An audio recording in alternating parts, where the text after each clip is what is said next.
This is Ben from Testive, and we're solving an SAT Heart of Algebra problem.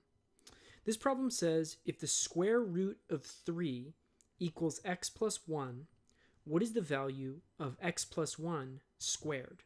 So what I'm going to do here is remind myself that we're not solving for x. Students can often get tripped up if they have a variable to solve for that variable and then think that they're done.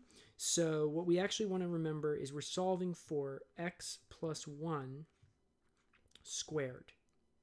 Okay, and that equals something. So until I've filled this in, I'm not done. If the square root of 3 equals x plus 1, what is the value of x plus 1 squared? Okay, where a lot of people trip up here is they start to solve for x. You don't need to start to solve for x here because you actually have the value of x plus 1.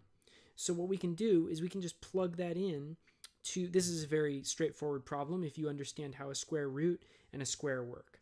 So what we can actually do is just plug in the value of x plus 1 into x plus 1 squared. So that gives us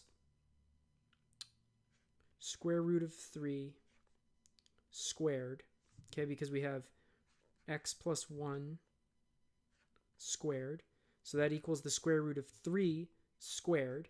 And when you square a square root, you just get what's inside of the square root. So the square root of 3 squared is equal to square root of 3 times square root of 3, which is equal to 3.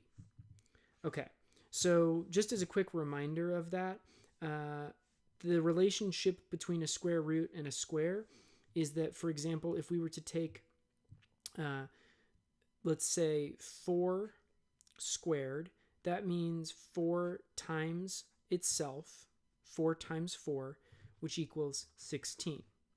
The square root is the thing that you multiply by itself to get this number. So the square root of 16 is equal to 4 because of what we just saw.